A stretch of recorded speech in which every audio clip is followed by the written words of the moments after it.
pagi. Semoga di pagi ini kita diberi kesehatan, kelancaran, dan keceriaan oleh Allah Subhanahu wa Ta'ala untuk menghadapi proses pembelajaran di pagi ini.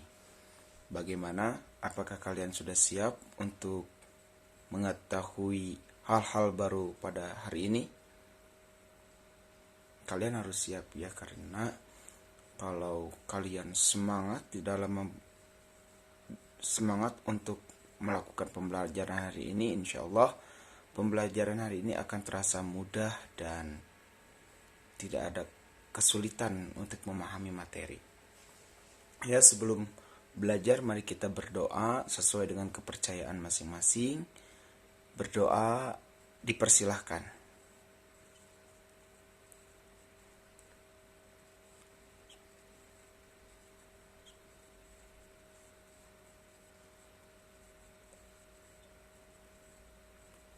Amin ya Allah ya Rabbal Alamin. Nah, sebelum Bapak memulai pembelajaran hari ini, Bapak mau tanya dulu, apa sih materi-materi yang kalian ingat di pertemuan-pertemuan sebelumnya? Ya, silakan. Gelombang mekanik, ya, yang itu yang pertama, gelombang mekanik. Di gelombang mekanik ada apa aja?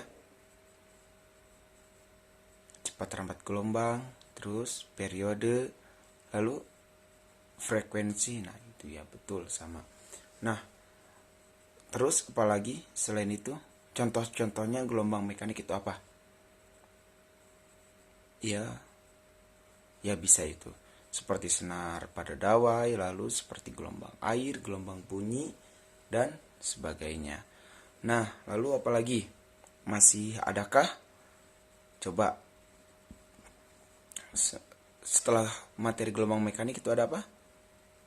Ada gelombang berjalan. Nah, untuk persamaannya coba apa? Persamaan gelombang berjalan. Nah, itu betul ya, itu persamaan gelombang berjalan ialah A sin dalam kurung omega T dikurangi Kx. Nah, untuk A itu apa sih? A itu amplitudo. Kalau omega adalah frekuensi sudut. Dan untuk K yaitu nilai apa? Nilai gelombang. Nah, jadi seperti itu. Kalau menghitung cepat lambat gelombang bagaimana? Cepat lambat gelombang V sama dengan apa? Lambda dikali F. Lambda itu untuk tanda apa? Panjang gelombang. Ya, mungkin kalian sudah paham ya tentang materi-materi gelombang sebelumnya. Alhamdulillah. Dan Bapak lihat kemarin hasil dari latihan soalnya juga pada bagus-bagus. Alhamdulillah. Itu buktinya kalian adalah murid-murid yang cerdas gitu ya, yang diajar oleh Bapak. Nah, selanjutnya untuk materi selanjutnya Bapak juga masih akan membahas tentang gelombang.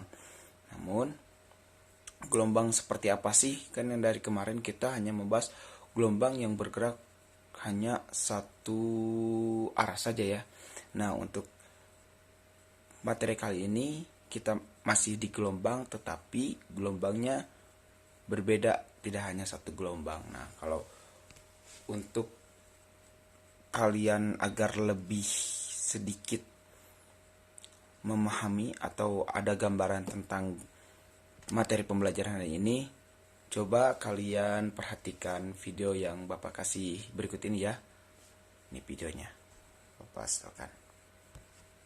Nah, kalian perhatikan dulu ya videonya.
sudah mempunyai sedikit gambaran tentang materi hari ini. Nah, Bapak akan coba bertanya ya kepada kalian, apa yang dapat kalian sampaikan setelah melihat video tadi? Ayo, silakan. Senar yang bergetar, betul. Lalu ada apa lagi? Terjadi sebuah gelombang di saat senar diusikan. Betul juga, karena terjadi usikan itu merupakan syarat terjadinya gelombang. Jadi gelombang bisa terjadi karena ada usikan ya di media tertentu. Seperti itu. Kalau tadi kan gitar itu didawai atau dari kawatnya itu kan dia bergetar karena dipetik oleh sang gitaris. Itu merupakan syarat terjadinya gelombang. Itu betul. Lalu apalagi?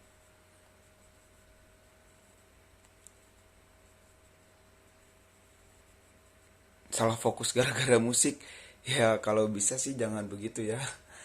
Coba lebih fokus lagi. Kita akan membahas tentang gelombang. Coba hiraukan dulu yang seperti itu, yang fokus pada musiknya itu memang enak sih, tapi itu tidak masuk ke materi pembelajaran hari ini. Nah, benar kata kalian tadi, terjadinya sebuah gelombang, adanya gelombang karena usikan atau karena petikan, itu betul. Tapi pernah dari salah satu dari kalian ada yang memperhatikan bagaimana bentuk gelombangnya atau bagaimana gelombang pada senar gitar itu? Apakah begini terus atau ada begini, ada apa variasi bagaimana? Naik turun, betul. Jadi di satu tempat ada gelombang itu yang naik turun. Maksudnya misalkan dari misalkan letak posisi itu mengalami naik sekali, turun sekali, dan selalu begitu. Nah, pada peristiwa senar gitar itu disebut dengan maksudnya gelombang yang terjadi pada senar gitar itu disebut dengan gelombang stasioner. Nah, baru lagi ya, kalau kemarin kan kita tahunya gelombang mekanik, gelombang berjalan. Terus sekarang ada lagi yaitu gelombang stasioner. Pak, gelombang stasioner itu apa sih? Nah, ini gelombang stasioner ya. Untuk pengertiannya, gelombang stasioner yaitu adalah perpaduan dua gelombang ya. Jadi bukan satu gelombang. Perpaduan dua gelombang yang mempunyai frekuensi sama, cepat rambat yang sama, dan amplitudo yang sama, namun arah perambatannya itu berlawanan. Jadi ulangi ya sama Bapak ya. Gelombang stasioner adalah perpaduan dua gelombang yang mempunyai frekuensi sama, cepat rambatnya sama, dan amplitudonya sama, namun berbeda arah rambatan. Jadi berlawanan. Ya begitu ya, singkatnya gelombang stasioner itu adalah perpaduan atau superposisi ya. Perpaduan atau superposisi dari dua gelombang yang identik tetapi berlawanan arah begitu. Sebagai contohnya itu sebuah gelombang tali, misalkan sebuah tali yang ujungnya diikat, lalu kita naik turun. Nah, itu adalah proses atau contoh dari gelombang stasioner. Coba, apakah kalian pernah memperhatikan hal seperti itu? Pernah lihat tidak di kehidupan sehari-hari? Bapak yakin kalian pasti pernah lihat, tapi kalian belum peka atau belum ngeh atau belum tahu bahwa itu adalah gelombang stasioner. Karena pada hakikatnya ilmu-ilmu di fisika itu ialah ilmu yang mempelajari tentang sekitar gitu, tentang fenomena-fenomena yang terjadi real di dalam kehidupan gitu, kehidupan sehari-hari. Baik itu gelombang kan banyak, seperti kita melihat bagaimana gelombang laut. Nah, gelombang air laut juga itu termasuk gelombang stasioner. Karena dia kan awalnya ada ombak ke pantai, lalu dia kembali lagi ke lautan. Itu sedangkan di belakang gelombang yang pertama itu ada gelombang lagi menyusul gelombang yang pertama, sehingga nanti terjadi terjadi sebuah yang tadi terjadi superposisi. Itu perpaduan dua gelombang yang identik tetapi berlawanan arah. Yang satu, kalau di contohnya ombak ya, yang satu mengarah ke pantai dan yang satu mengarah ke lautan. Jadi begitu untuk contoh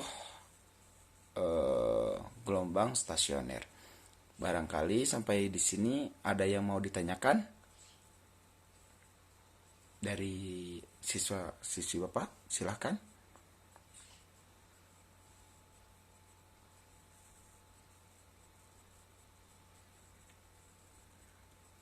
Ya mungkin cukup ya. Kalian paham untuk contoh kecil di gelombang stasioner di kehidupan sehari-hari. Nah, kalau kalian sudah cukup paham, dan Bapak ada gambar, coba kalian perhatikan ya. Ini gambarnya. Nah, di sana lihat ada V yang warnanya biru dan ada V yang warnanya merah. Lalu ada S, ada P, S1, S2, S3, S4. Ada P1, P2, P3, P4. Nah, coba kalian perhatikan. Kan tadi Bapak sudah jelaskannya sedikit tentang gelombang stasioner. Coba kalian perhatikan, lalu nanti kalian buat suatu hipotesis atau dugaan sementara tentang gambar ini. Ya, silahkan. Bapak kasih waktu ya. 2 menit cukup? Oke, Bapak kasih waktu 2 menit untuk kalian memperhatikan gambar gelombang tersebut ya.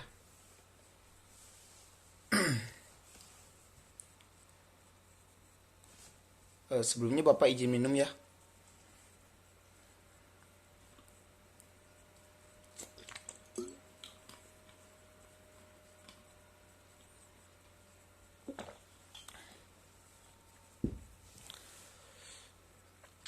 Ayo. Nah, di sana kan ada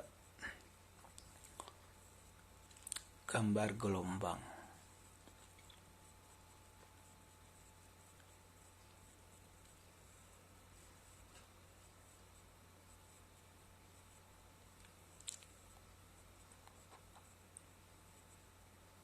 Bagaimana? Sudah ada yang mau menerka-nerka tentang gambar tersebut? Ada yang mulai memahami tentang gambar tersebut? Atau malah pusing melihat gambar tersebut?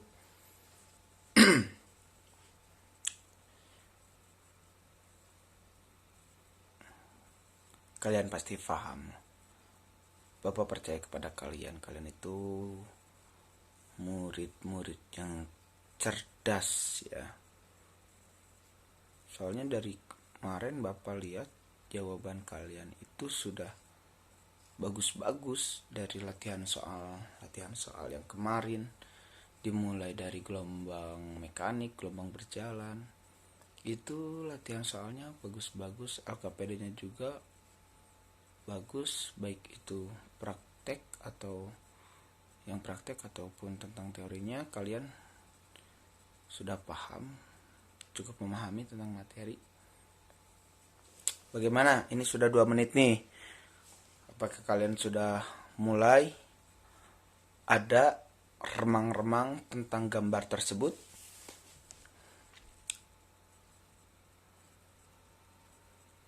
Baik, Bapak coba ya. Yuk, silakan siapa yang mau memberikan pendapat tentang gambar tersebut. Ayo, berani aja, berani. Jangan takut salah ya. Lebih baik gagal setelah mencoba daripada gagal untuk mencoba. Gitu. Ya, silakan.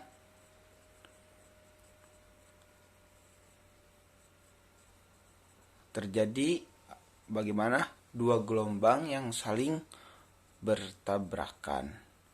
Kalau terjadi gelombang yang saling bertabrakan, boleh sih. Mungkin maksudnya 2 gelombang yang berbeda arah mungkin ya. Kalau kata bahasa Sundanya itu gelombang yang saling singan. Bukan bertabrakan ya, tapi berbeda arah rambatan gitu. Kalau bertabrakan gini, tapi kan ini gini. Nah, gitu. Beda. Jadi 2 gelombang yang saling berbeda arah berbeda arah rambatan. Boleh. Lalu apa?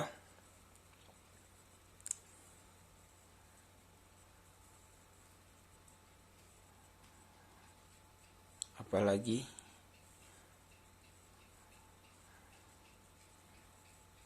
pemantulan gelombang yang dipantulkan dengan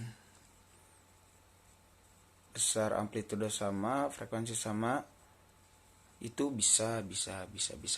Maksudnya itu sudut pantul mungkin ya. Ada itu benar, pemantulan juga masuk, tapi maksudnya bukan pemantulan gelombang, tapi arah sudut pantul masuknya. Begitu. Nah, coba kalian lihat.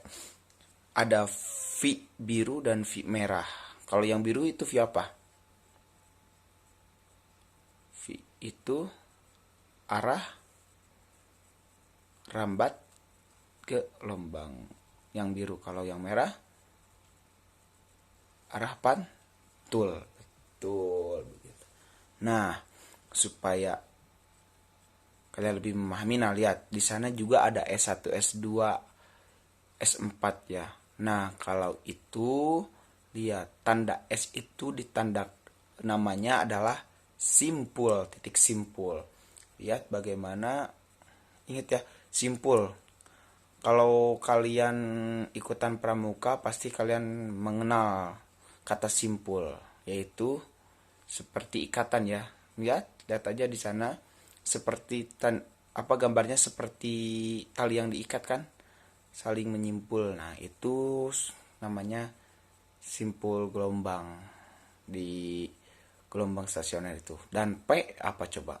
P lihat seperti apa? Yang seperti bukit. P itu perut. Nah, disebut perut. Jadi di gelombang stasioner ini ada simpul dan ada perut.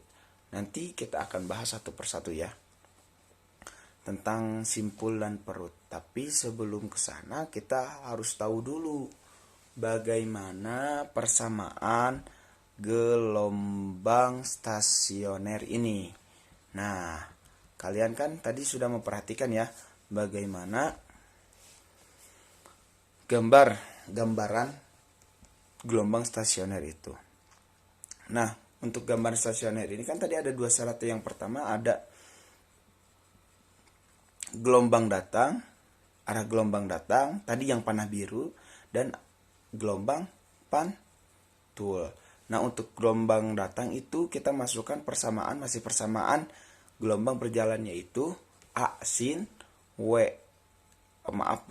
omega T tambah kurang KX. Nah, karena gelombang datang itu arahnya ke kanan, maka rumusnya itu Y sama dengan A sin omega T dikurang KX. Dikurang ya, karena arahnya ke kanan. Nah, tadi kan yang pertama itu ada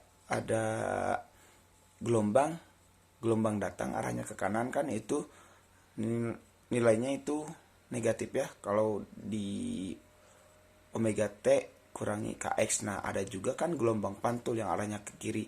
Jadi, kalau tadi ke kanan itu negatif, maka kalau yang ke kiri di sananya menjadi positif. Sehingga rumusnya itu A sin omega T ditambah KX. Nah, itu untuk persamaan gelombang pantul. Tapi ingat, karena gelombang pantul itu berbeda arah dengan gelombang datang, maka sebelumnya dikasih tanda negatif, sehingga Y pantul, atau kita misalkan gelombang datang Y1, nah berarti gelombang pantulnya itu Y2 sama dengan negatif sin omega T ditambah KX. Nah, begitu.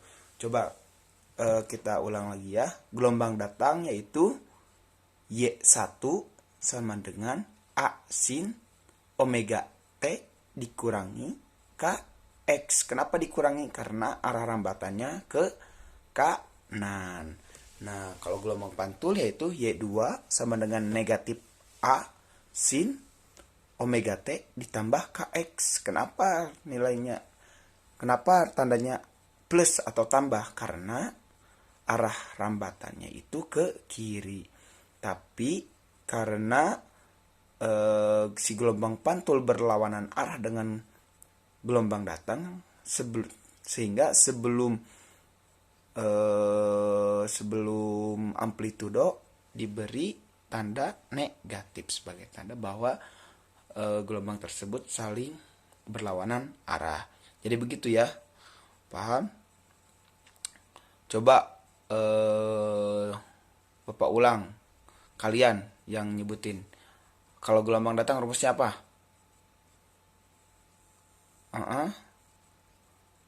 Betul, yaitu A sin omega T dikurangi KX. Kalau gelombang pantul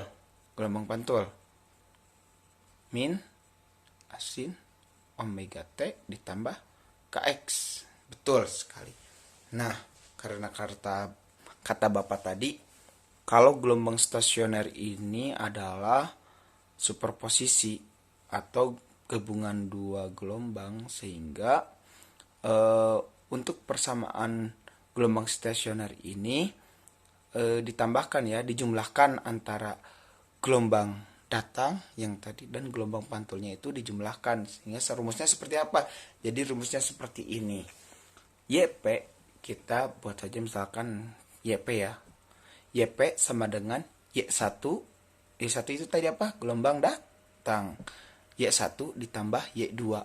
Y2-nya itu gelombang pantul. Jadi YP sama dengan Y1 ditambah Y2. Atau YP sama dengan gelombang datang dijumlahkan ditambah dengan gelombang pantul. Maka seperti apa? Jadi nggak seperti ini kalau diuraikan. YP sama dengan A sin omega T dikurangi KX dikurangi min A sin omega T ditambah KX. Nah, begitu.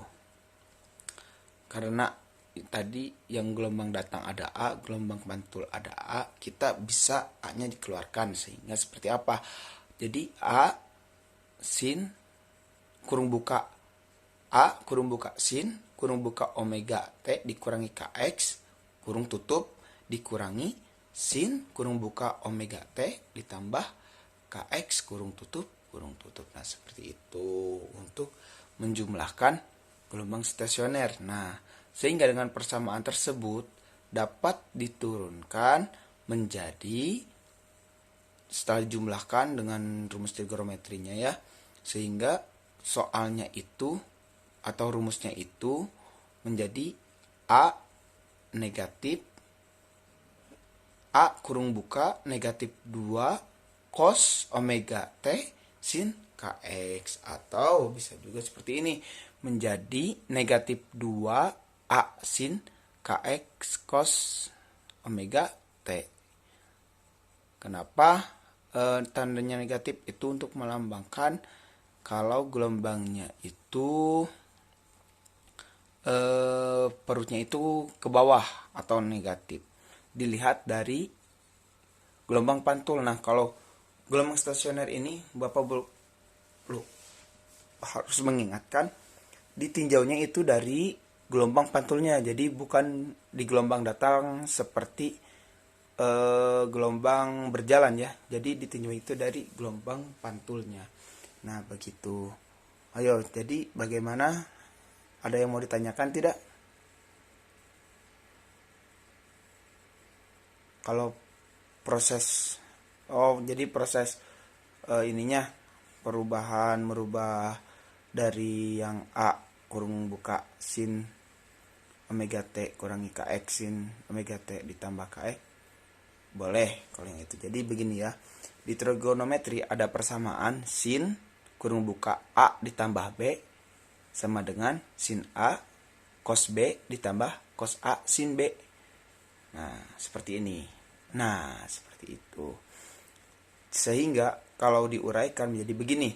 A kurung buka sin omega T cos Kx ya dikurangi cos omega T sin Kx. Nah, itu untuk yang persamaan yang pertama. Nanti dikurangi sin omega T cos Kx dikurangi cos omega T sin Kx. Kurung tutup. Nah, seperti itu. Nah, coba kalian lihat kan ada tuh ya sin omega T cos Kx. Ada juga negatif sin omega T cos Kx. Nah, kan itu saling menghilangkan ya. Positif langsung positif dengan negatif. Jadi dijumlahkan positif ditambah negatif sehingga hasilnya itu 0 ya. Sehingga dihilangkan sehingga menyisakan negatif cos omega T sin Kx dikurangi cos omega sin Kx. Nah, sehingga hasilnya A kurung buka negatif 2 cos omega T sin Kx. Seperti itu. Nah, kalau untuk penjabaran yang trigonometrinya kalian mau paham, alhamdulillah. Tidak juga, tidak apa-apa. Yang penting yang persamaan ini yang ininya, yang YP sama dengan negatif 2A sin Kx cos omega T atau YP sama dengan 2A sin Kx cos omega T. Seperti itu. Paham?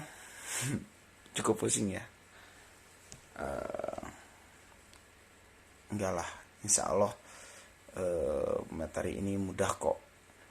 Kalian pasti bisa karena ini hanya menjumlahkan yang materi kemarin gitu, yang gelombang berjalan. Ini tinggal dijumlahkan saja. Jadi begitu. Ada lagi yang mau ditanyakan? Nah, misalkan kita contoh soal ya, atau nanti saja di akhir saja ya kalau contoh soalnya. Nah, setelah kita mengetahui bagaimana persamaan gelombang stasioner, ada juga di gelombang stasioner itu yang tadi, yang S dan P. Ayo, siapa yang masih ingat S itu apa? Betul, S itu simpul dan P perut. Nah, kalau kita perhatikan gambar lagi yang tadi, simpul pertama itu berada di mana? Yaitu dari titik pantul sama dengan 0. Jadi sangat awal sehingga tidak ada nilainya itu 0. Nah, kalau simpul kedua coba lihat, perhatikan. Itu kan begini ya. Satu gelombang itu kan satu lambda itu menandakan satu gelombang. Nah, satu gelombang itu ditandakan sebagai satu lembah satu bukit. Nah, coba kalian perhatikan di sana letak simpul itu beradanya itu di mana? Yaitu di antara lembah dan bukit pas tengah-tengah, berarti itu menandakan apa? Setengah gelombang. Nah, sehingga bisa disimpulkan bahwa kalau simpul itu, simpul pertamanya itu di titik 0, maka simpul keduanya itu merupakan setengah lambda. Nah, setengah lambda. Kalau berarti kalau simpul ketiganya itu berada di mana? Di lambda atau pas satu gelombang.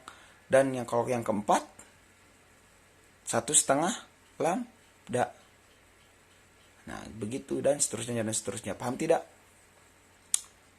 Coba kalau paham, Bapak mau tes, mau tanya ya. Kan tadi misalkan simpul ketiga itu di lambda. Kalau simpul keenamnya di mana? Coba, ayo.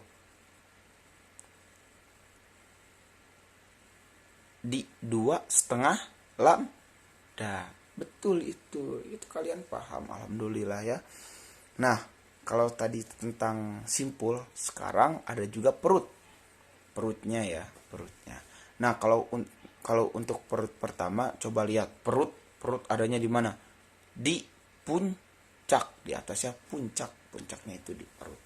Nah, coba kalian lihat tuh perut pertama, kita masih harus jeli terhadap lambdanya ya.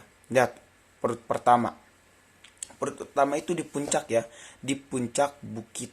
Nah, berarti di puncak bukit itu bila tadi simpulkan, simpul itu antara puncak dan bukit, nilainya itu setengah lambda. Nah, kalau sekarang di puncak bukit, berarti nilainya itu setengah dari simpul, berarti nilainya itu 1/4 lambda. Nah, kalau untuk perut pertamanya itu berada di 1/4 lambda atau di puncak. Nah, kalau untuk yang keduanya itu berada di mana? Coba lihat.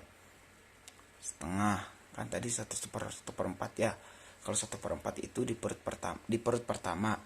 Kalau di setengah lambda itu simpul pertama. Berarti kalau di perut kedua itu perut keduanya itu berada di berapa lambda? Coba lihat. Yaitu di 3/4 lambda. Kalau perut ketiganya berarti di 1/4 lambda. Nah, itu kalian paham. Alhamdulillah. Coba kalau Bapak mau tanya, kalau jumlah perut keempatnya berarti di mana? Di 1/3/4 lambda. Nah, itu betul sekali, rupanya kalian mulai paham ya. Oke.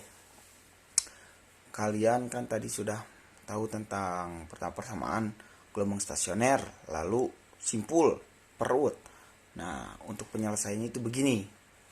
Mencari simpul ya. Kalau mencari simpul itu rumusnya ada XS simpul ke N atau ke berapa itu sama dengan 2N 1/4 lambda. Nah, N ini menunjukkan nilai ke.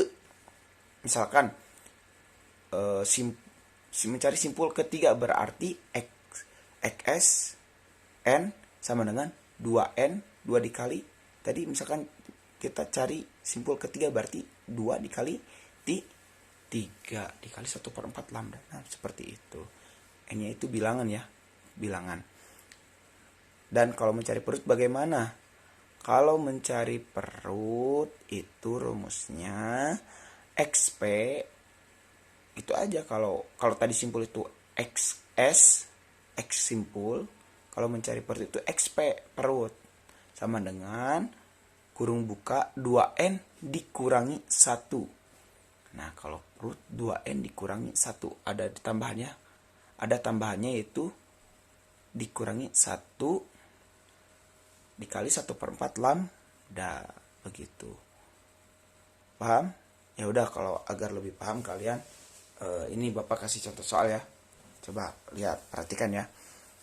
Contoh soal, diketahui sebuah gelombang stasioner dengan ujung terikat mempunyai fungsi Y sama dengan 10 sin dikali Vx per 100 cos phi T. Maka carilah simpul ke-6 dan perut ke-4 dari gelombang tersebut. Berarti yang pertama itu kita cari simpul ke-6. Berarti N-nya itu untuk yang simpul itu 6. Dan kalau yang perut N-nya itu 4 dari gelombang tersebut. Gitu. Ingat S6 dan P4 ya. S ke-6 dan P ke-4. Oke, kita jawab. Kita masukkan dulu rumus ya. Atau kita lihat yang diketahuinya apa fungsinya ya. Berarti fungsinya itu 10 sin Vx per 100 cos Vt. Nah seperti itu. Kita coba lihat rumus simpul itu kan 2n 1/4 lambda. Kita harus mencari lambda nih, tapi kan atau panjang gelombang. Tapi di sini tidak ada nilai secara gamblang lambda itu berapa. Nah, dengan cara seperti apa? Kita ingatkan, kita harus memperhatikan rumus-rumus yang sebelumnya. Coba, kalau di sini kan masukkan dulu persamaan rumus biasa gitu. Rumus persamaan gelombang yang biasa yaitu A sin omega T tambah kurang Kx. Nah, di sini coba kita lihat ada apa. Sin berarti di sini nilainya itu yang ada itu K ya. K-nya itu V per 100. Nah, itu K, nilai K. Nilai gelombangnya. Sehingga coba K kan K. Kalian coba ingat-ingat rumus K itu apa? 2V lambda. Nah, itu kita tinggal ekstrapolasi aja. Sehingga kan di sini nilai K-nya V per 100 dan rumus K itu 2V per lambda, sehingga kita rubah V per 100 sama dengan 2V per lambda. Nah, itu. Jadi K-nya kita ganti, misalkan K di rumus itu V per 100, otomatis K-nya diganti dengan V per 1 sama dengan 2V per lambda. Nah, kita lihat ada V berbeda ruas, kita coret aja V-nya. Lalu ada lambda pindah ruas, sehingga lambda pindah ruas menjadi nilai biasa, tidak per lagi, dan 100-nya pindah ruas. Jadi lambda sama dengan 2 dikali 100, sehingga nilainya adalah 200 apa? Kita misalkan asumsikan bahwa di sini lambdanya itu dalam senti ya, dalam senti, sehingga lambda sama dengan 200 cm. Maka dapat kita hitung berapa simpulnya. Tadi kan simpulnya itu simpul ke berapa? Simpul ke 6. Maka nilai S sama dengan 2n, n-nya diganti menjadi 6, jadi 2 dikali 6 dikali 1/4 lambda. 1/4 lambda, sehingga hasilnya berapa? 1/6. Nah, 4 2-nya kita coret 6 dikali setengah 200. Setengah dari 200 kan 100, berarti 6 kali 100. Jadi simpul ke-6-nya itu terletak di 600 cm. Seperti itu. Nah, kita kan tadi jumlah simpulnya sudah tahu. Sekarang kita tinggal cari berapa nilai perut. Nah, kalau nilai perut kan tadi rumusnya apa? 2n kurangi 1 1/4 lambda. Nah, kan lambdanya sudah ada, n-nya itu 4. Sehingga 2 dikali 4 dikurangi 1 per 1/4 dikali 200. 2 kali 4 berapa? 8. Dikurangi 1 berarti 7. Dikali 1/4 kali 200. 200 dibagi 4, 50. Berarti 7 dikali 50, yaitu hasilnya 360 cm. Jadi Begitu untuk mengetahui nilai simpul dan nilai perut. Bagaimana? Ada yang mau ditanyakan mengenai materi kali ini, yaitu simpul dan perut? Ada?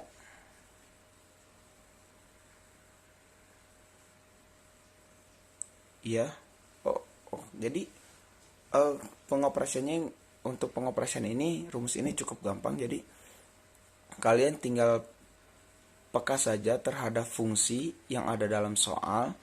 Jika ada suatu fungsi yang seperti, misalkan seperti ini, sin Vx per 1 cos V theta. Nah, Vt ya. Ingatnya begini. Mengapa tadi Bapak bisa menentukan K itu V per 100? Coba kita ingat-ingat rumusnya seperti ini. A sin omega T dikurangi Kx. Kx omega T. Jadi K selalu bersama X dan omega itu selalu bersama T.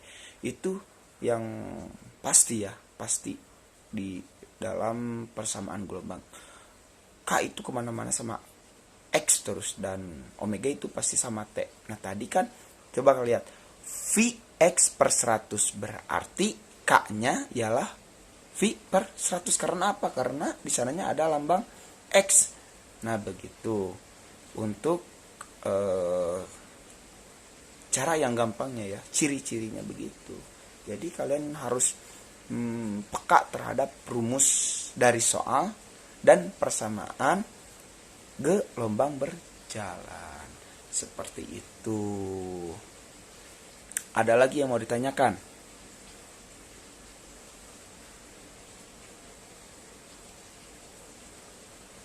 Ya sudah, kalau begitu cukup.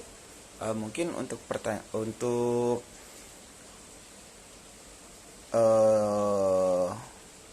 materi tentang gelombang stasioner, mencari simpul, mencari perut, dicukupkan sekian ya. Tapi sebelumnya coba kalian coba dulu ya persamaan yang ini, yang soal ini tentang simpul dan perut. Coba kalian rubah untuk bukan nilai simpulnya, nilai K-nya kan tadi V per 100 ya. Nah 100-nya itu diganti dengan tanggal lahir kalian dikali 10. Jadi tanggal lahir kalian dikali 10 itu nilai K-nya ya, nilai K-nya. Jadi V per tanggal lahir kalian kali 10. Nah untuk nilai S itu angka terakhir bulan lahir kalian, dan nilai P-nya itu P ke nilai terakhir tahun kalian. Jadi paham nggak? Jadi misalkan begini, kalau kalian lahir di tanggal 14 Februari tahun 99 ya, bukan tahun 19. Misalkan kalian lahir tanggal 14 Februari tahun 2004 misalkan, 2004. Maka ganti saja misalkan pi per tadi kan 100, ganti tanggal lahir 14 kali 10 sehingga pi per 140. Itu tanggal lahir ya. Nah, untuk S-nya kan angka terakhir bulan lahir kalian, misalkan Februari itu bulan 2. Jadi S ke 2. Dan P-nya misalkan 2004. Ya, P-nya 4. Jadi begitu. Begitu ya. Coba kalian selesaikan dulu soal yang itu. Jadi kalian robah yang tadi nilai K-nya menjadi tanggal lahir dikali 10. Nilai S-nya itu angka terakhir bulan lahir, dan nilai P-nya itu angka terakhir tahun lahir. Bapak tunggu ya. Silakan, yuk, kalian pasti bisa. Kalau kalian masih ada yang mau ditanyakan, sok tanyakan saja.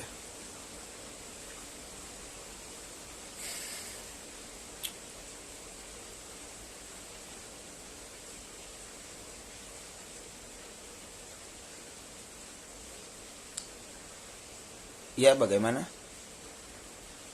Ya, kalau mencari lambda yang kayak tadi, yang K sama dengan nilai K-nya itu berapa, misalkan V per tadi berapa, yang 14 Februari, berarti V per 140 begitu.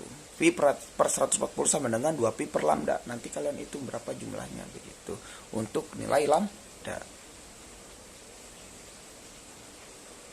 Iya. Nanti kalau lambdanya sudah diketahui, tinggal masukkan saja ke rumus yang simpul dan perut begitu.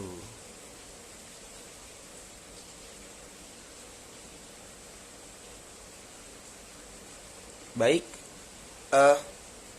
Bapak rasa kalian sudah paham ya untuk materi pembelajaran hari ini. Mungkin kita cukupkan sekian.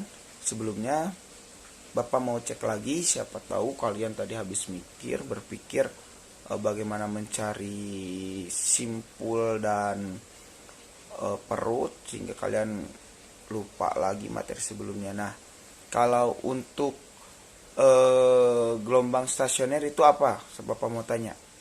Gelombang stasioner pengertiannya apa? Yaitu perpaduan gelombang dengan frekuensi cepat lambat dan amplitudo yang sama tetapi beda arah dengan arah yang berlawanan. Betul. Kalau untuk rumusnya apa? 2A sin KX cos omega T. Betul. Kalau yang masih baru nih, kalau untuk simpul pertama, simpul bukan simpul pertama itu letaknya di mana? Simpul pertama di mana? Awas jangan sampai kekecoh. Kalau setengah lambda mah itu simpul kedua. Kalau simpul pertamanya itu ingat di 0 pas dari titik pantul. Nah, baru kalau simpul kedua itu berada di setengah lambda. Jangan sampai lupa ya, jangan sampai kekecoh. Mentang-mentang simpul pertama kalian hitung yang setengah lambda. Nah, kalau untuk perut pertama, baru 1/4 lambda begitu. Kalau untuk rumus mencari simpul bagaimana? 2pi 1/4 lambda. Nah, betul.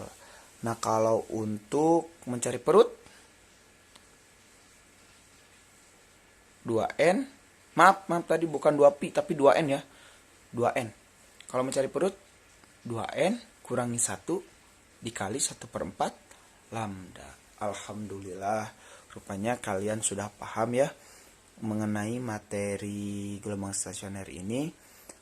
Mungkin dari Papa dicukupkan sekian untuk pertemuan kali ini. Semoga ilmu yang kalian dapat hari ini bermanfaat baik di dunia dan di akhirat, dan semoga bisa dimanfaatkan kepada hal-hal positif ya. Pertemuan kali ini Bapak cukupkan sekian.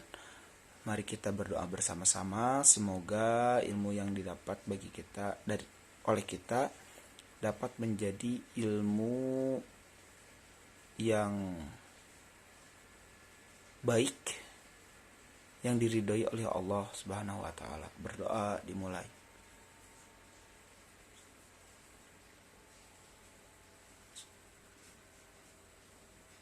Amin ya Allah ya Rabbal alamin.